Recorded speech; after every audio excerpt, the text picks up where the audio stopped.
Emperor Ganishka was known to all as the Dread Emperor, but perhaps he should have been known as the Demon Emperor, not just because of his nature, but also because of his tactics. Up until chapter 230, we believed that the Kushan invasion was mostly man-led, considering the fact that we'd only seen their human soldiers participating in the war effort. Then, everything changed when Miura decided to add bipedal monster crocodiles and elephants to his series. And they changed again when he revealed that actually, the Kushan were being led by an apostle, who had a whole different side of his army that even the human soldiers knew nothing about. But the most disturbing aspect of Ganishka's demon army was revealed in chapter 233, when we saw the man-made Behelit, a disgusting contraption that is also known as the demon's womb. This thing is responsible for birthing the bulk of Ganishka's demon soldiers. And no, you didn't hear us wrong on that one, we did say birth. But how exactly does a contraption like this give birth? Is it alive? And if so, how was it made? And why? We'll answer all that and more in this video as we take a look at the anatomy of the man-made Behelit. Why was the man-made Behelit made? Who made it? The beginning of the Kushan invasion did not give away the fact that their ranks were fortified with demonic recruits. In fact, all we saw were Kushan scouts affiliated with the Bakiraka clan in the beginning, so we thought this was Salat's revenge tour. The young master had suffered 2 humiliations at the hands of Guts, and the way he left Guts with the promise of remembering him in chapter 42, we thought this was what he meant. But as the conviction arc progressed, it became clear that Salat was not operating as an independent authority here. Someone was pulling his strings from behind the scenes, and that started becoming more and more evident as we met the rest of the Kushan army with the beginning of the Millennium Falcon arc. Turns out, Salat had been given orders to capture Griffith based on an oracle received by the Kushan Emperor. When he failed to do so, he was required to make a report back to one of Ganishka's generals, who was besieging the city of Shet in chapter 182. We see the Kushan war machine in play, and it's far more than the Bakiraka scouts we'd seen up until this point. These people have siege towers bursting to the seams with soldiers. They don't take any prisoners, clearly, as they can be observed summarily executing captives. Their methods are extreme, as they aren't just shooting them dead with arrows, they're beheading them, throwing them in ditches in hordes, and setting the ditch on fire. It's essentially an organized genocide of the male population of Shet. The females had all been chained up and were to be taken to the captured capital, and the reason is related to the man-made Behelit, so stay tuned to the end to find out what the hell is going on with that. The Kushan were being this merciless with their captives because the men of Shet refused to surrender to them as war slaves. In chapter 192, we see them attack another fiefdom in Midland called Lumius, only this time they're able to actually take a sizable number of men captive and convert them into war slaves. The generals of the regular Kushan army believe that it is this feature of their great war machine that has enabled Ganishka's decades-long campaign to last as long as it has. The Dread Emperor set his sights on world conquest at the age of 18. He has persisted in achieving that goal ever since, and he looks to be at least in his mid-30s, if not 40s, by the time he was introduced. It might be true that the Kushan policy of taking war slaves was favorable to their global campaign when it began. We can certainly see its merit when it's put to use in chapter 192. By taking war slaves, the Kushan are able to keep their own forces intact, while instilling discord in the enemy's ranks due to the fact that they're making them face their own countrymen. Moreover, the Kushan didn't care if the war slaves lived or died. All they cared about was results. So they were willing to shoot their own soldiers to death if it meant that the volley took out their enemies as well. On paper, it does sound like a perpetual winning strategy, but it only works as long as people surrender. As we mentioned a few moments ago, the men at Shet didn't, and they were brutally exterminated because of it. And the Kushan forces at Lumius, despite having war slaves, were annihilated by Griffith's reborn Band of the Falcon. In chapter 194, the integrity of the Kushan monolith was brought into question when we saw actual Kushan turncloaks for the first time. Turns out, some of Ganishka's men had switched over to the Band of the Falcon when they were given the choice between death and camaraderie, because the Falcons didn't offer fear alone. Griffith had decided that his war pledges would be made to face the hunt of the assault 3 times, without any archers aiming arrows at their back. If they survived, they'd be added to his own ranks. Eventually, people could even rise and become captains, like Jarif. This was possible because, as Locus points out, the Kushan aren't a single entity, and they only use fear as motivation. Ganishka's house is the royal house, but there are several smaller houses underneath his,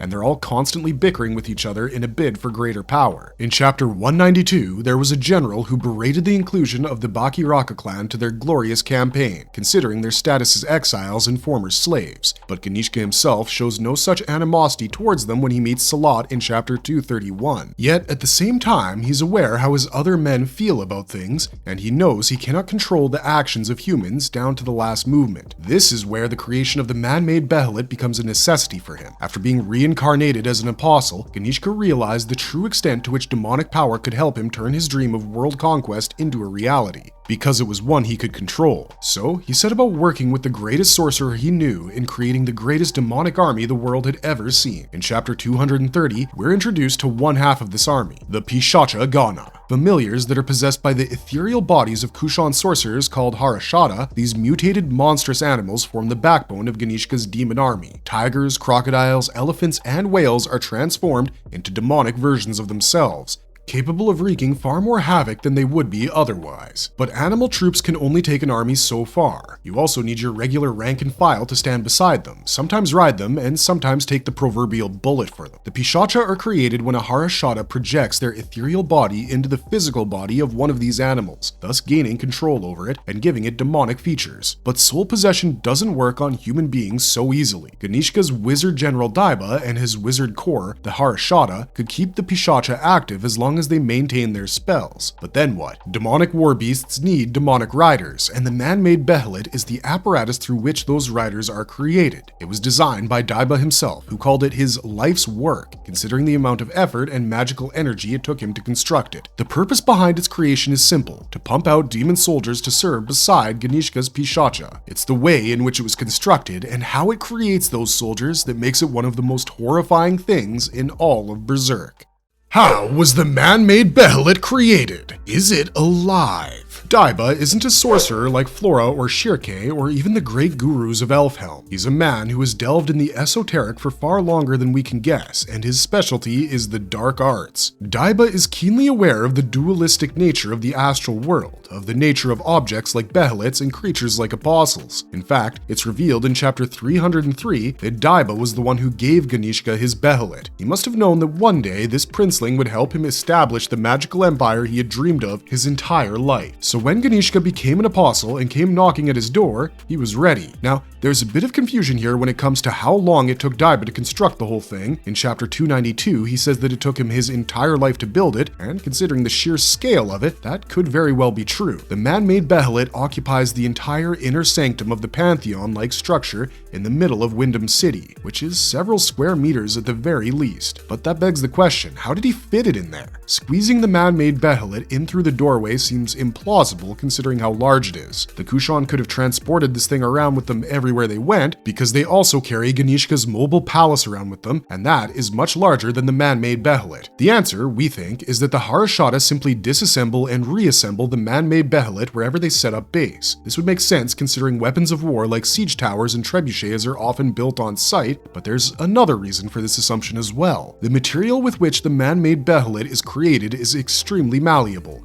because it's composed entirely of the stitched together bodies of living apostles. And no, you didn't mishear us, we did say still living. When we get our first look at Daiba's infernal masterpiece, it's unsettling to say the least, because it looks like a gigantic womb with demons carved into its outer flesh. Daiba often refers to his contraption as a demon womb, and that's because of what it does, but we'll address that in the next section. In this section, we want to talk about how this thing even exists in the first place, and why it makes sense that it took Daiba's entire life to construct it. There are over 50 living apostles that build the foundation of the man-made Behelit. Killing one apostle is tough as it is, and that is usually the only option you have. No one but a madman like Ganishka would try to incapacitate and capture them, but he clearly does so to assist Daiba. Or maybe it was this apostle collection that took Daiba his entire life to do, but that's for you to decide. Once these apostles were captured, their bodies were cut up and sutured into each other's until they formed a massive vat-like structure. Now, you might think that the chains with the spiky nails on them are what are stitching these apostles together,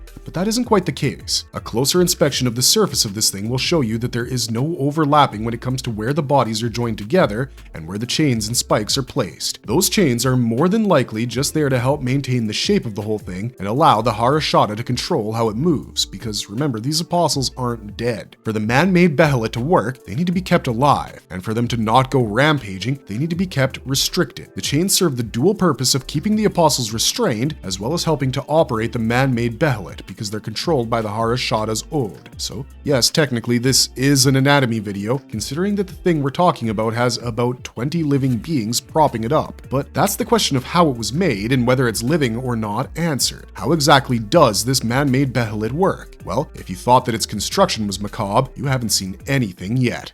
How does the man-made Behelit work? Can it create actual apostles? The man-made Behelit is essentially a copy of a Behelit, only it's not meant to facilitate a total reincarnation. This demon womb can only transform those who are still in the womb, and we do mean that literally. The interiors of the body of these apostles are linked to the abyss, because as we've mentioned in pretty much every apostle anatomy video, the Behelit opens a fissure in each apostle's heart upon activation. That fissure is linked to the abyss, which fills the apostle with the power of evil once they make an appropriate sacrifice. This evil power remains concentrated within an apostle's body at all times, but usually it can only be accessed by them or any pseudo-apostles of their creation. What Daiba figured out was that by exposing their insides and bringing dozens of them together, he could sustain that power within a controlled environment by just keeping them alive. If the apostles died, their souls would be sucked into the abyss, and there would be nothing left to draw from. This is why keeping them alive is critical, and so is filling them up with amniotic fluid. This is where things go from disturbing to outright disgusting, because the man-made Behelit takes a lot of lives to create a few. We say this because while containing the power of evil within it is good and well, that power cannot transform a mortal unless it finds a medium to channel itself through. And because the only humans that can withstand this process are unborn children, that fluid is the amniotic fluid that encases a fetus within its mother's womb. There are 12 sacks of amniotic fluid hanging from the ceiling of the Midland Pantheon, and each of them has about half a dozen tubes coming out of it. Those tubes are connected to the mouths of apostles and are constantly pumping amniotic fluid into them, thus filling the vat. This is how we know that there's at least 50 apostles stitched into this monstrous behemoth, and why we call it outright disgusting, because even modern science hasn't developed a perfect replica of amniotic fluid yet.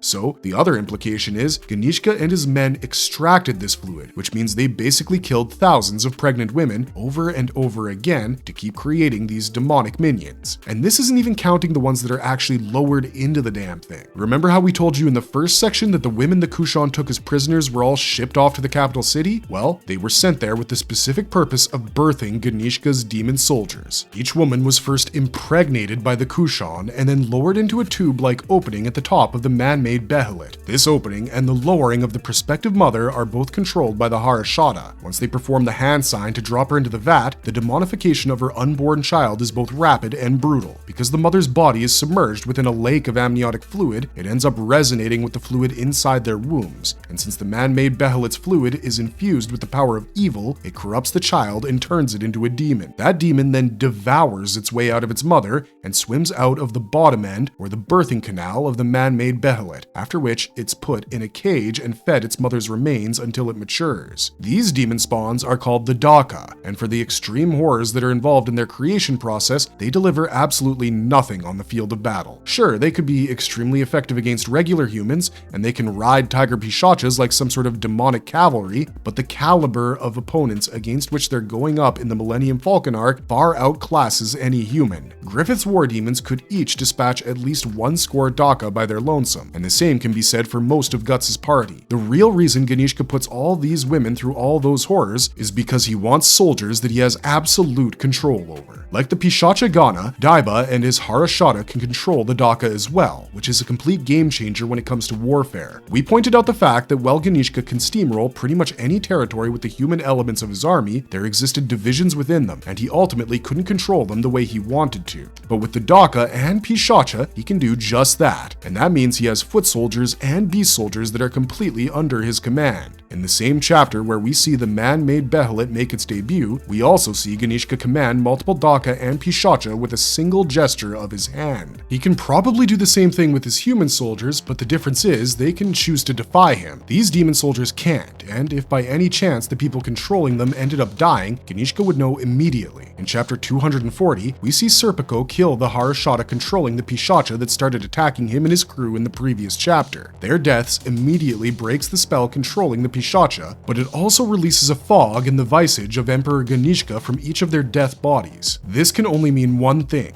Ganishka has implanted parts of his very being into each of the Harashata under Daiba's control. Because they command the Pishacha and Daka, their deaths could drastically alter Ganishka's plans, but it also allows him to execute decisions far quicker than any normal army possibly could. Ganishka conquers the entire coastline of Ratanis in a single night, thanks to his micro-controlled Pishacha. He besieges the city itself the next night, blanketing it with his fog and flooding it with Daka and Pishacha. But when it becomes clear that he cannot win, he asks Daiba to ensure that every last Pishacha and Daka within the city's walls committed suicide before they evacuated. This way, they could ensure that no one ever found out that an actual demon army attacked the city, because after death, the bodies of the Daka and Pishacha revert to their original animal and human states respectively. It's a foolproof formula that was perfected thanks to the man-made Behelit. Now, admittedly, this contraption isn't used to create actual apostles because that's heavily tied into the destiny of a person. If a person is fated to become an apostle, then no matter how much they resist it, at the moment they crave their power, their Behelits would always be at their side. The Behelit comes with a specific fate attached to it, and only because of it can an apostle actually transcend.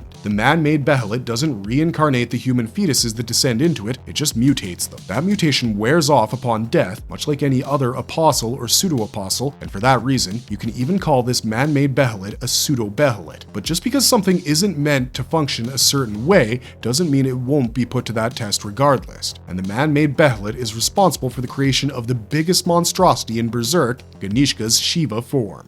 How the man-made Behelit turned Ganishka into an eldritch monster. Was it absorbed within his body? Many fans questioned the purpose of the man-made Behelit when it was first introduced, because the Daka were such fodder that justifying its existence was difficult. But then, Ganishka was humbled to the bone by Griffith in the aftermath of his failed invasion of Ratanis, and it convinced him that there was no other way for him to beat the Falcon. When Ganishka was faced with the truth of what Griffith was, all he could do was fall to his knees and almost pray to the man that was his god. He realized that his Daka and Pishacha were useless in front of an entity like him, so he needed more power and fast. We'll explain what the consequences of his hasty decision were in a separate video, but let's focus on how it involves the man-made Behelit, because it was crucial to Ganishka's next transformation. In chapter 292, the Dread Emperor enters the Midland Pantheon, fully determined to submerge himself within the man-made Behelit. You know it's a risky decision when the creator of the damn thing is asking him not to go through with it. Daiba urges Ganishka to reconsider his decision because the man-made Behelit was not made to be used by a genuine reincarnation. As a reincarnation vessel, it could only replicate that effect to a lesser degree on mortals whose souls remained untainted. Daiba asked Ganishka to at least use a Pishacha to test things out first, but the Dread Emperor was adamant that there was no other way. When he was lowered into the vat by his Harashata, Daiba fell to his knees, terrified of what might occur next because there was simply no telling. A genuine reincarnation being reincarnated further, such things simply didn't occur. That's nearly verbatim what the old man said, and turns out he was correct to be terrified. No sooner had Ganishka entered the man-made Behelit than it started sucking in all of the fog that he had dispersed across Wyndham in a mad torrent. Daiba cast a barrier spell to protect himself, and he was extremely wise to do so because otherwise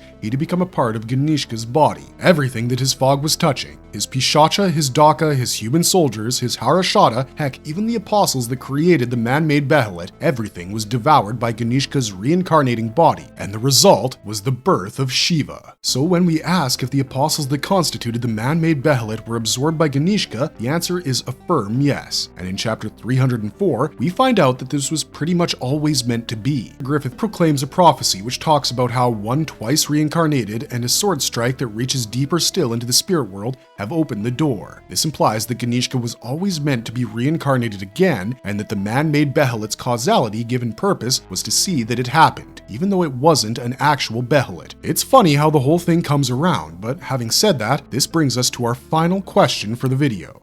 Can the man-made Behelit be recreated? Now, obviously, you don't want to be doing this lightly because it's not every day that someone asks you to build a contraption capable of mass-producing demon soldiers. But having another man-made Behelit is something Guts' allies could really use right about now because they aren't even remotely prepared for what's coming at them. The army that Griffith has sent forth to attack the Kushan Empire at this moment is likely his war demon army, and fighting war demons with Daka and Pishacha might have been futile, but it would have given the Baki Raka clan and Guts' own crew enough time to do something concrete. concrete. Besides, if push came to shove, they could just throw one of the mages into it and see if they couldn't get a Shiva light version to fight on their side. But here's the problem with recreating the man-made Behelit. The resources required to build it simply cannot be gathered in the current circumstances. Daiba said that it took him his entire life to build the thing, and we believe him because if he'd started work on it after Griffith incarnated into the physical world, he'd have had a much harder time finding apostles. Griffith's mere presence in the physical world attracted most of the apostles within it to his banner within the matter of a couple of days. So unless Daiba has been collecting apostles for decades, he would have had a tough time creating the first man-made Behelit. Nowadays, it's simply impossible because every single apostle is Daiba's mortal enemy. Moreover, we're not sure if the wizard would be allowed to treat women the way he was treating them with Ganishka, because his new political leader, Salat, doesn't stand for stuff like that, and probably for the best. He'd murder Daiba before letting him create a Daka or even get as far as extracting amniotic fluid from a woman. So don't expect to see the man-made Behelit making a comeback anytime soon, although if you ask us, we're secretly hoping it does, and that the good guys figure out some way to hack its inner workings, because otherwise, things are looking pretty bleak as they stand.